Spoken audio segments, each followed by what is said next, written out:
सबों को जय यीशु। मेरा नाम सुजित एक्का है। मैं संत डोमिनिक चर्च बसंत बिहार से हूँ। मुझे बड़ी खुशी है कि आप लोगों के सामने एक गवाही देने का अवसर मिला। मेरा जन्म पश्चिम बंगाल के जलपाईगुड़ी जिले के गैरकटा नामक स्थान पर हुआ। मेरी स्कूली पढ़ाई और उच्च शिक्षा जलपाईगुड़ी में ही हुआ। जब मैं छोटा था मैं पढ़ाई में बहुत अच्छा था, क्योंकि मेरी मम्मी की प्रभु के प्रति जो श्रद्धा और जो मेरी मौसी थी वो प्राइमरी टीचर थी जिस स्कूल में मैं पढ़ता था। उनका पारिवारिक प्रार्थना मेरे जीवन पर बहुत गहरा असर पड़ा। मैं पढ़ाई में इसलिए बहुत अच्छा करता था। बाद में जब मैं हाई स्कूल की पढ़ाई के लिए हॉस्टल गया तो वहाँ हमारे हॉस्टल के इंचार्ज ने मुझे सेक्रेटेरियन का काम सौंपा। मैं प्रभु के कार्य जो भी छोटे बड़े कार्य होते थे मैं उन्हें बहुत अच्छी तरह से करता था। ये देख करके जो आंटी लोग वहाँ जो गिरजा में आते थे वे मुझे प्रोत्साहित करते, उनके साथ साथ सिस्टर लोग भी मुझे एक पुरोहित बनने के लिए प्रोत्साहित करते। और इस विचार को फादर जॉन एंथनी हेमरोम जो हमारे हॉस्टल इंचार्ज थे उन्होंने बढ़ावा दिया और अपने साथ साथ कई धार्मिक अनुष्ठानों में भाग लेने के लिए अपने साथ ले जाया करते थे। विशेषकर जो गांव में मिस्सा होता था उसमें एक वेदी सेवक के रूप में मुझे ले जाया करते थे। इनका भी मेरे जीवन पर बहुत गहरा असर पड़ा। माध्यमिक परीक्षा पास करने के बाद मैं फादर से अपनी इच्छा जाहिर की, फादर जी मैं एक पुरोहित बनना चाहता हूँ।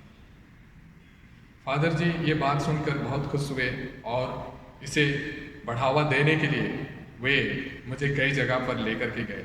उन्होंने कहीं पर भी मुझे ज़बरदस्ती नहीं की कि आप ज्वाइन ही करना है करके, लेकिन वे मुझे ले जाया करते। मैं वहाँ खुद जा कर के उनसे बातचीत करता। विशेषकर यीशु समाजी जो सिलीगुड़ी में उनका प्रधान नगर में उनका एक हाउस है, वहाँ जा कर के मैं एक फादर से बात किया था। फादर ने यही कहा, बेटा आप इकलौते हो इसलिए आप ज्वाइन नहीं कर सकते हैं, ऐसे करके उन्होंने मुझे समझाया। बाद में ये बात मेरे एक दीदी जो हमारे गांव की सिस्टर बनी है, उनको ये बात पता चली और वे अपने साथ शिलोंग ले गए सेमिनरी ज्वाइन करने के लिए। तो वहाँ जाने के बाद भी वही हुआ, इकलौते होने के कारण मैं वहाँ भी ज्वाइन नहीं कर पाया। तब तक माध्यमिक परीक्षा पास करने के बाद मेरा एडमिशन कलकत्ता के सेंट पॉल सीएम कॉलेज में एडमिशन हो चुका था अपने प्री यूनिवर्सिटी की पढ़ाई के लिए। लेकिन फिर भी मैं उनके साथ शिलोंग गया, जबकि मेरा एडमिशन कलकत्ता में हो चुका है। मैं गया, वहाँ से जब फादर लोगों ने मना किया इकलौते होने के कारण, तो मैं उसी दिन दूसरे दिन कामरूप एक्सप्रेस पकड़कर सीधे हावड़ा स्टेशन पहुँचा और अपनी क्लास 2 की पढ़ाई के लिए कॉलेज जाना शुरू किया। क्लास 2 की पढ़ाई के बाद मैं जब स्कॉटिश चर्च कॉलेज गया अपने आगे की पढ़ाई के लिए, वहाँ जब सेकेंड ईयर में पहुँचा तो मेरे जीवन में बहुत ही ज़्यादा सांसारिक चीज़ों का गहरा असर पड़ा। मैं बहुत जल्दी सांसारिक चीज़ों की ओर फंसता चला गया और जल्दी धनी बनने की इच्छा मेरे अंदर बहुत ज़्यादा थी। और इसी कारण से मैं एक बिजनेस ज्वाइन किया। बिजनेस में कुछ समय तक मुझे सफलता प्राप्त हुई और कई लोग मेरे साथ उस बिजनेस में एसोसिएट्स हुए, लेकिन बाद में उस बिजनेस में असफलताएं आना शुरू हुआ। तब तक मेरे बहुत सारे पैसे खर्च हो चुके थे और सेकेंड ईयर के 5 साल बाद मेरा जीवन पूर्ण रूप से पापमय था। मैं प्रभु से बिल्कुल दूर हो चुका था और इस तरह से एक मुर्दे की आत्मा को लेकर जी रहा था कि वहाँ से और अपने कैरियर के बारे में सोचना बहुत कठिन था। बिजनेस में भारी नुकसान के बाद मैं बिल्कुल ही बेरोजगार हो चुका था, कंगाल हो चुका था और घर में पड़ा हुआ था। और सेकेंड ईयर के 5 साल के दौरान ही मेरी शादी भी हुई और एक बेटी भी है। तो उस दौरान जब मैं असफल हुआ बिजनेस में, तो कई लोग मेरे घर आकर के मुझे धमकी देते थे, गालियां देते थे, क्योंकि उनका भी नुकसान हुआ था। तो इस तरह से, और शादी के समय हम लोग एक पड़ोसी से हमने कुछ पैसे उधार लिए थे, उनको भी मैं नहीं चुका पा रहा था। मेरे पास गाड़ी थी, लेकिन गाड़ी की ईएमआई भरने के पैसे नहीं थे। मैं इतना बेरोजगार हो चुका था कि एक छोटे मोटा काम करता था बिजनेस के बाद, और उसी से कुछ करने की कोशिश करता, लेकिन वो पैसे इतने पर्याप्त नहीं थे कि मैं गाड़ी का और घर का खर्च चला सकूं। ऐसे परिस्थिति में जब ईएमआई बाउंस हो जाता, बैंक से लोग आते ईएमआई लेने के लिए, मैं भाग जाया करता, क्योंकि मेरे पास पैसे नहीं थे। परिवार वाले किसी तरह से पैसे जुटा करके उन्हें दे देते और वे चले जाते हैं। और इसी दौरान जिनसे हमने पैसे लिए थे वो भी हमें आकर के पैसे मांगने लगे। तो एक दिन मम्मी कुछ पैसे लेकर के उन्हें वापस देने गई।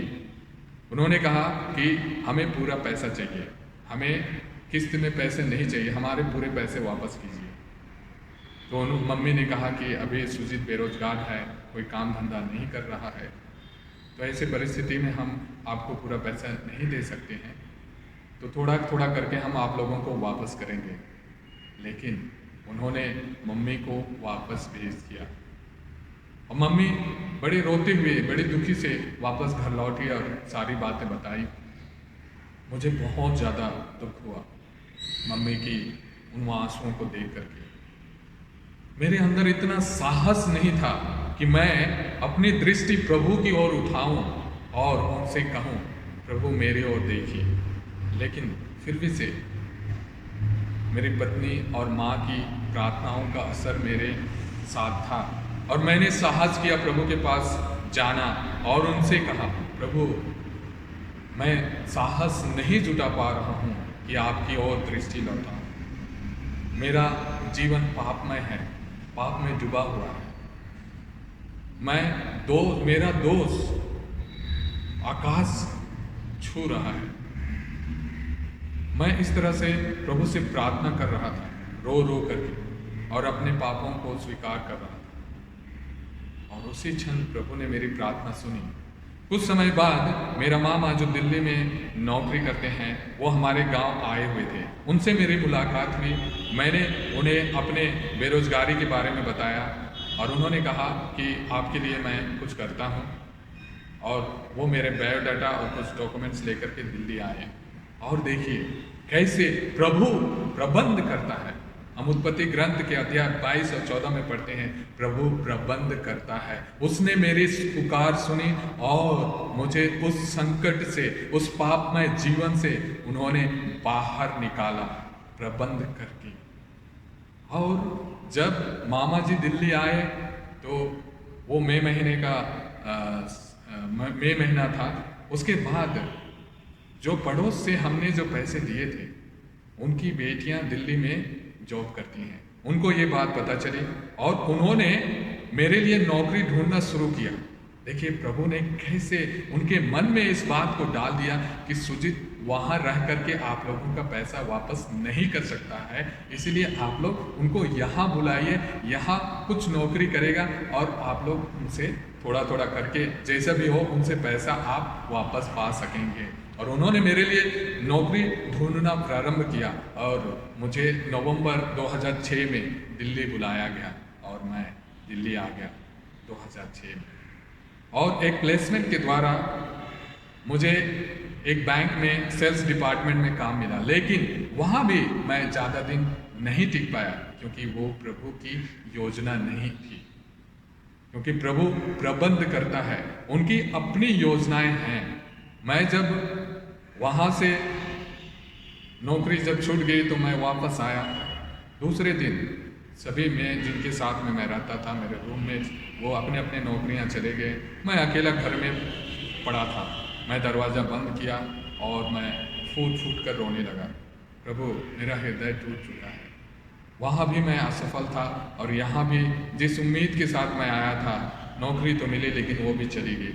मैं क्या करूँ प्रभु, मेरा हृदय टूट चुका है, मैं कहाँ जाऊँ, किसके पास जाऊँ। इस तरह से मैं पहली बार जीवन में इतना ज़्यादा रोया। और कुछ समय बाद प्रभु का चमत्कार देखिए, एक आदमी आकर के मेरा दरवाज़ा खटखटाया। मैंने देखा कि वो मेरे रूममेट का एक दोस्त है, उसका कहीं इंटरव्यू था। उन्होंने कहा कि सुजीत आप घर पे ऐसे बड़े हो, मेरे साथ चलिए, थोड़ा बाहर जाओगे अच्छा लगेगा। तो अंदर से एक आवाज़ सुनाई दिया मुझे, सुजीत अपने साथ अपने भी बायोडाटा और डॉक्यूमेंट्स लेकर के जाओ। मैं भी उसी तरह से अपने आप को तैयार किया और उनके साथ चला गया। जब सिलेक्शन हॉल में जब हम बैठे तो वहाँ का अधिकारी आकर के हम सभी को रिटन टेस्ट का पेपर दिया। सबों ने पेपर किया, मैंने भी किया और मेरा सबसे अच्छा मार्क्स आया। जबकि मैं उस इंटरव्यू के लिए प्री शॉर्ट लिस्टेड नहीं था। सभी को उस अधिकारी ने एक एक करके इंटरव्यू के लिए भेजते चले गए और अंत में जब उन्होंने देखा कि मैं अभी तक बैठा हूँ, उन्होंने मुझसे पूछा कि आप भी इंटरव्यू के लिए आए हैं। मैंने उनसे कहा जी हाँ, अपना नाम बताया। वो मेरा नाम उस लिस्ट में ढूंढने लगे लेकिन मेरा नाम वहाँ नहीं था क्योंकि मैं शॉर्ट लिस्टेड नहीं था। उन्होंने पूछा कि आपका नाम तो इस लिस्ट में नहीं है। मैंने उनसे कहा जी हाँ सर। फिर कोई बात नहीं, आप बैठिए, मैं आगे अधिकारियों से बात करता हूँ। उन्होंने आगे अपने उच्च अधिकारियों से बातचीत किया। फिर उन्होंने कहा कि सुजीत आप बैठिए, आपका हो जाएगा, प्रभु प्रबंध करता है। ये वचन आज भी मेरे मन में गूंजती है, प्रभु प्रबंध करता है। और मुझे आगे इंटरव्यू के लिए उन्होंने भेजा। 4 राउंड इंटरव्यू होने के बाद फाइनली मेरा सिलेक्शन हो चुका था, जबकि मैं उस इंटरव्यू के लिए शॉर्ट लिस्टेड नहीं था। प्रभु असंभव कार्यों को संपन्न करते हैं। प्रभु के लिए कुछ भी असंभव नहीं था। उस अच्छी नौकरी के लिए कितने लोग आए थे लेकिन मेरा नाम उस लिस्ट में नहीं था, फिर भी प्रभु ने प्रबंध किया। फाइनली जब डायरेक्टर आए, उनके साथ फाइनल इंटरव्यू होना था। जब वो आए फिर उनके साथ मेरा इंटरव्यू हुआ। उन्होंने एक ही सवाल पूछा, सुजीत तुम कब ज्वाइन करना चाहते हो? मैंने उनसे कहा सर मैं आज ही ज्वाइन करना चाहता हूँ। और ये बात उनको बहुत अच्छी लगी और उन्होंने कहा वेलकम सुजीत। और उन्होंने उसी दिन से अपने वहाँ काम में लगाया। और उस दिन से जब भी मैं उस घटना के बारे में सोचता हूँ कि कैसे प्रभु ने मुझे नौकरी दिलाई। बाद में पता चला कि मेरा दोस्त जिनके साथ मैं गया था इंटरव्यू के लिए, उनका सिलेक्शन नहीं हुआ, वो सिलेक्ट नहीं हो पाए।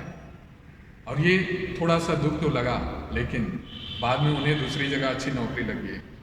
और आज जब प्रभु ये बात को जब बताते हैं कि सुजीत तुम्हारे दरवाजे पर जब तुम रो रहे थे, वहाँ दरवाजे पर कौन आया था? मेरा दूत आया था।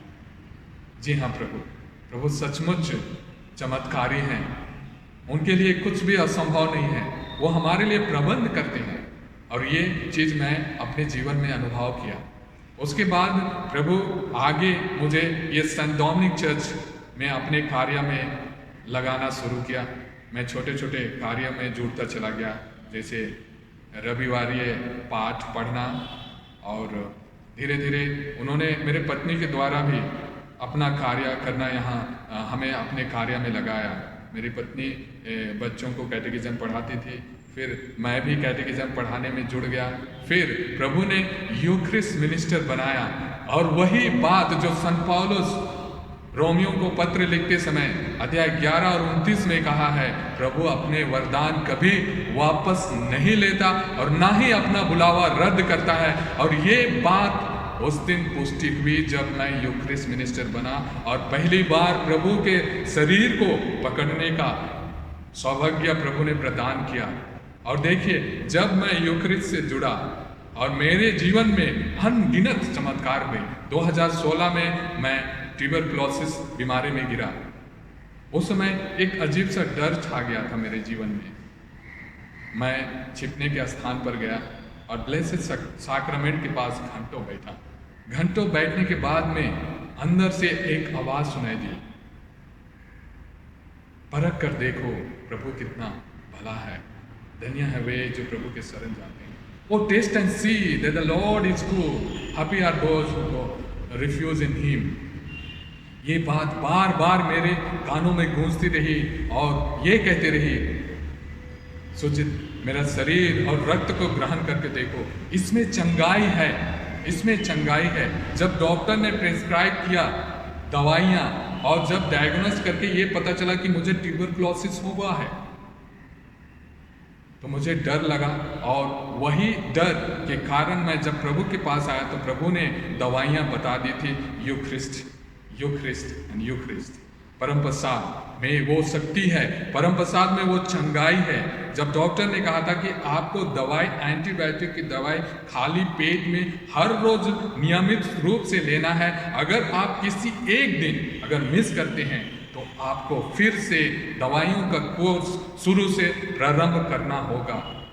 प्रभु ने ब्लेसेड साक्रमेंट के पास पहले ही मुझसे कह चुके थे कि परम प्रसाद आपके लिए वो एंटीबायोटिक है। दवाइयों लेने से पहले आप परम प्रसाद को हर रोज ग्रहण करना शुरू करो और चंगाई पाओ। और मैंने परम प्रसाद मिस्र पूजा बलिदान में उस दिन से आना शुरू किया और हर रोज मिस्र पूजा बलिदान में भाग लेना आरंभ किया। और जब भी कि बहुत शारीरिक पीड़ा होती थी, हार्ट दवाइयों के कारण मेरा शरीर कमजोर सा महसूस किया था मैंने, लेकिन उन दवाइयों के बीच प्रभु यीशु का शरीर और रक्त मेरे जीवन में ऐसे कार्य कर रहे थे कि मैं एक अजीब सी सामर्थ और शक्ति का अनुभव कर रहा था। और दूसरी बात, जो 90 इंजेक्शन, सोचिए 90 इंजेक्शन एक ही जगह पर हर रोज लगना, कितनी पीड़ा थी। लेकिन उन पीड़ाओं के मध्य में प्रभु यीशु का शरीर और रक्त मेरे अंदर कार्य कर रही थी। और जब मैं इस बात की गवाही दी, हमारे पेरिस के मैगजीन में जब इस बात को मैंने पुष्टि करी तो कई लोग आकर के मुझसे ये पूछने लगे, ब्रदर आपको टीबी हुआ था लेकिन आपने बताया भी नहीं और ना ही हमें पता चला, हम आपके लिए प्रार्थना करते।